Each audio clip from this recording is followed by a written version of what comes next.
doai sam ti la kan sange bial nu te bial pa te pin lo nei me theya indo doi ni mu thei lawa in tan kan sange doai sam ti la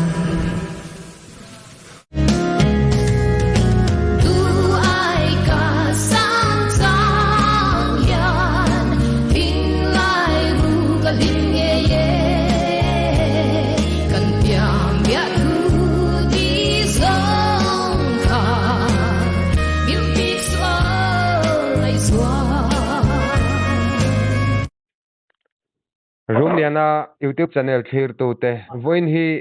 August ni khat kum sang ni le som ni pathum thole ni ani wa doi thak tak main pi langeng pui to chong mizo celeb zai thiam mai aboral ani chumi chung changa chuanin pi langeng pui nen polo zai dun to tin thian dun lo ni bok ruata tu na hing kan be me ka an hena tang hianin pingeng pui chunga thi narap thak tak lo thlen dan te hi chiang de he ka siat kan be sedon ani ole maruata amasa in ei chiat to chungchanga in thian nuin sun chungchanga inkom kan deal che hun tha min han pe hi kalom hle maya ti chuanin maruat enge ei social media te pingeng pui boral tak thu te kan lo dong ani khonga in thina achunga alo thlen dan kha engtinge kan zo thiam chi lo cha min han sil ta la aming pum le akum te po kha min han sil tel theila avalom om don ve ni hei lengeng pui to chong hi bethlem veng thanga hian an ron om chan tir hi atanga lo in thar chho kan ni ke ni kan lo zai ve thin tho bok nen khan lengeng pui to chong hi kum som nga pakhat ania apa hi pulal manga yan ni in anu hilal thiang li me khiang te ania ti chuan azai anadan ami mi zo de ber hi katilaya zoram mi pui lo ngai thatu ten siat trul o mi ti khaminan siltala ti chuanin a trul kanin zo bel tura pongai taila soirem changi ti khaminan sil mai ro karil ruwa alandanin ka soi mai don ti na di mo apoilo ngeng pui zai thiam tak mai ania kan venga hian oime social meeting atang hian ron zai chuaka kum sa kha zakua som kwa khan chuan zai thiam ema college khapa chunga college kha nakala chuan solo competition ate khan english section b ga te khan pakhat na te kharon ni chho zela chuan apa hi missionary in ti baria oma chuan an mani chung ko discipline thatak mai ania anin vong uluk ema chuan apa khan atui na hi a hria ta wangin jeya recording khan ama phu nge min sil ro ti hla kha a record ta chuan zoram bi pui khan mel hriat chana ma se chu tilu tukin la lar lem lova chuan hun local le de uleka ama kha zaya som neu kha a hlo tan chawa chung nuwa khan album pakhat kha abuat sai le ta album hing kha kan thi hil zok mole kan hanin zo duai sam ti khami duai sam kha album hing amangem ka shelo chuan khata khan ron invor chhota em ta zoram pum huwa pa khan chuan mzp lam khan zo fesa te khan an hruai ve thin ta chuan Doordarshan khan athok part time khan all india radio hian part time in athok boka all india radio phe chon tun thlengin ko ala hlo ema hi rampum hian an ngai zonga thingtlang ma hian invor em maya hanjin chua ni khuwa po hian azai ai ma in mi lo hriat ni in ka sia chuan aron invor sak ta ema chuan sa plus sathiam ema mi zo ai ma hian sathiam moditi mai turin Britney Spears la baby one more time ti kha rampum khuap khan ron in vor pui le chuan concert newa khan som na kha anga ta ema aman ka hnen a soidana pe chuan sang ni pathum kum kha ka wang lai tak ni in ka sia tia oh vega live concert vel hun lai khania khan alar ta em a rampum huwa pa khan min kan lo sevek ta azai le radio a announcer han ni chho nen khan am ero chu ezz khan zai tur khan an soma akiseta khan an zai ta kha khan ezz ron lar chan tir de kha lo ni ve bok nen khan ezz kha hey rap lam ti ram pu mi na kan han bel shep chan tir de na lo ni bok nen khan ta khan pak poi mo takala zai thiam em tun thleng po mi play la lo ber hi ni a ti chuan ti khan han zai chho tak phe kha chu ina po khan om man mu mal mang lova chuan kunte a local ve zela ama po khan pathian fakna la hi sak ka du a kanu hian pathian fakna la hi savero min ti a atia ama lap song a khana lar khala kal na boxi a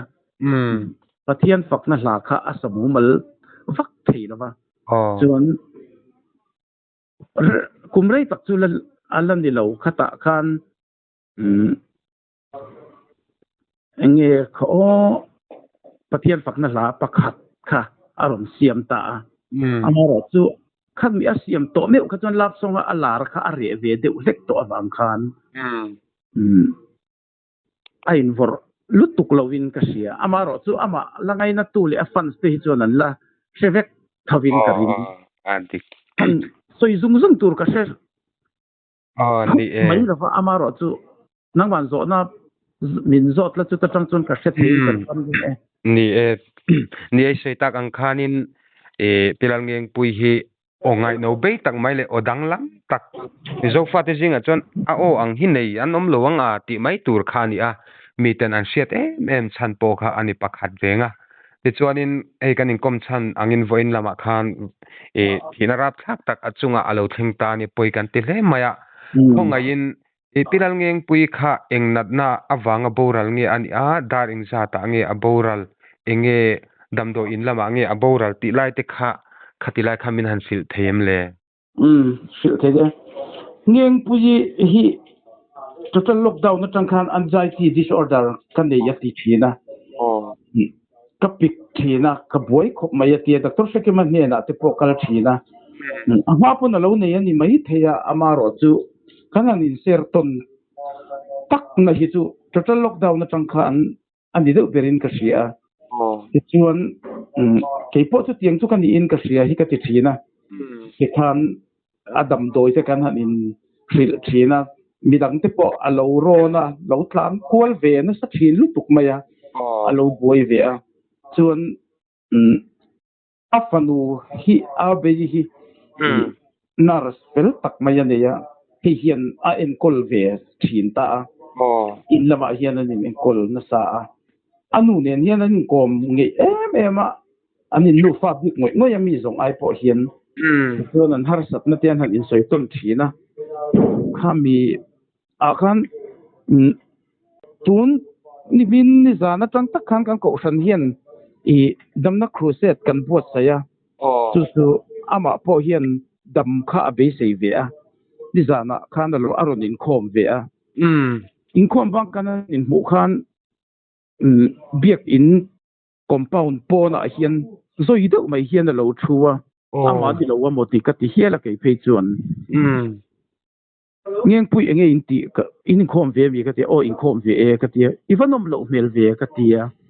nia ati ringo tamin chang thape ina ba enge inom lo pui de ber ka ti a anxiety disorder hi atile a chu ke chun ni danga ka hne na alo soi to thin anxiety hi a soi thin awangin ngaya kan dei sak ve dewa chuan nakza na rin khom le ru o ei dam na te po an ti don hi ka ti a chuan entinge ho don ka ti a tanawin min ron lam don atia anaw ele fa chuan arun lam nga la ti chuan kanin mang tha ta ti chuan enga vak khan ka lo ngai tu azui lut tuk lo lai khan vo in a khan midang tong kama chang khan i thian nu ngeng pui hi a thi mi en ron ti ronga ta e ka se li nem ka tia afanu ka phone ngala afanu chuan apa maruat engkan angdonin ka selo atia khongin ka tia Greenwood Hospital kan matia e chu ti chu karon pheive ngalange ka tia ka va pheive ngal ta chuan beise kha lo bo to a an chung te kha an lo ve de niela chuan an nuwa khan minute nga vel bak man lawang ti khan ICU watang khan aboral chia dar thum le minute som nga khan an ron ti ta ni chuan kan venga branch oi mete a tul sil tur khan pe khan ke buat sai ve chan ta chu a thi chan hi enge kan soyang an tia mi zual ko po sa khan chuan e ka lo zot mi lo kan zot ange ka tia thi chan chu ka zota ICU wa khan dam doi thok khau khan va in ron le ne ka ngoi ro khan tia inga tinge ngo jangai tuna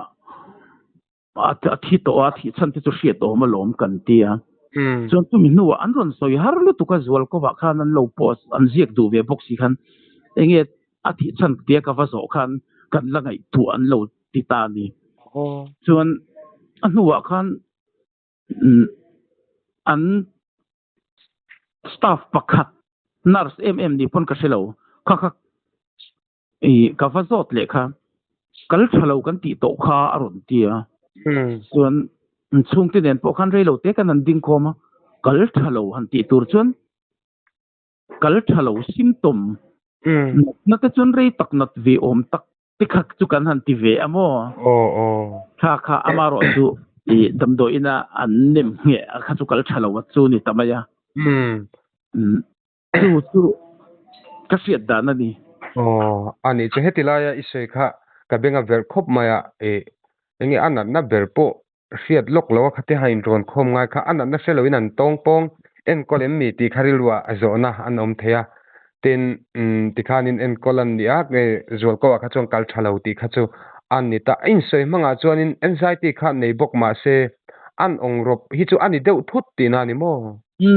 ni anxiety kha thi pui top hian ka ring lo ni arin omlo tlat khalai kha chu eng poni sela ni athi chan te kha chu tiang khanin nem nge ni in tarlan an ni to ta aruang hian anin hi daring zat vela nge aden le tu la min on phone khan aruang ka zui ngala i aruang chu i motor atangin an in an pan pui don chi kha dar zat ka lo shemi ala nang man se zok thein ka van ring ole ani chu ti chuanin engting branch lamte ko shan te khan ruang man nan siam tem ka shelawa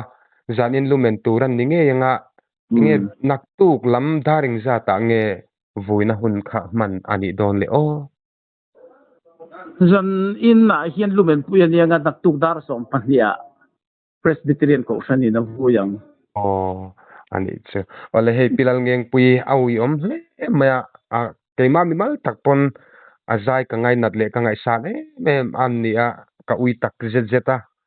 mitha te zo barbi ti salai tele chu mai ba ka ezz te ne na anan shoot video tui atanga ron chuak lai ko mitha lang oi maya ti chuanin tiang khanin a khovel jin kong chu alo to ve ta der mai chu ni enge Afghanistan tak zo raman oma laina tu tam takan dona Bethlehem veng khang tingot deuh lo khanin an veng an section temo ko thera mo khatilai an chena takhachiang zokin min sil theim Aizol Bethlehem veng khang taite sena section middle school 2 kom ani hemi trong mo lo ni lo se mai te veng kan ti mai thin kha taite sena section ani amo ni chu alle poi katile ma soi tur po ka nga ve tak zeta amaro chuan sei du na hun kha ani enem lawa pingeng pui hian akal santak te enge tuna hian an ni eng chung kuange khalai kha min han sei sak le theim achen pui hi afanu le anu chuan ni maya a unau pa hi rei eka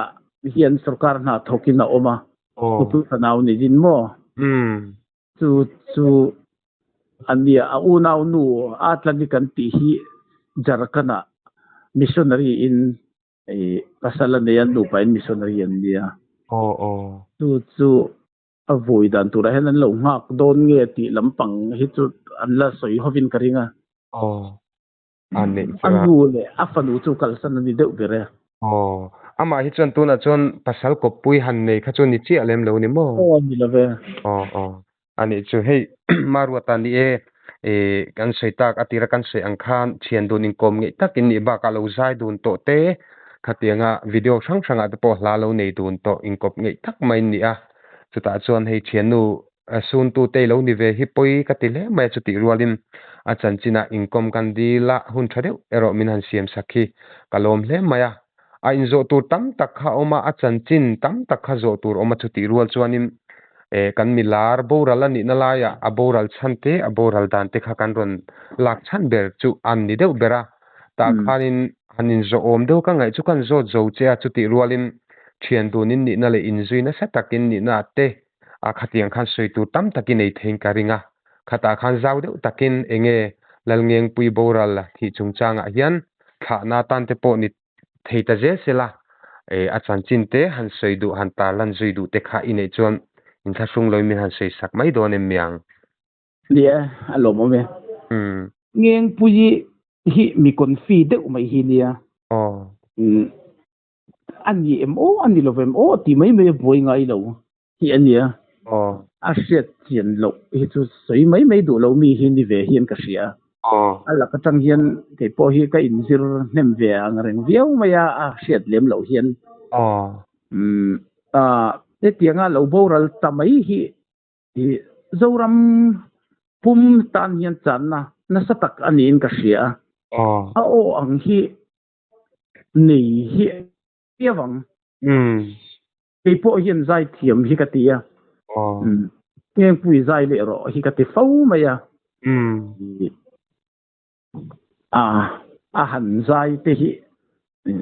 a zai mel hi mu anuam boxia tu tenge mo chung te hian zai thiam om ve re le ka ti po hen a zai thiam tak ke chu an om po ka san lo ka zai ve top hi ti mai thina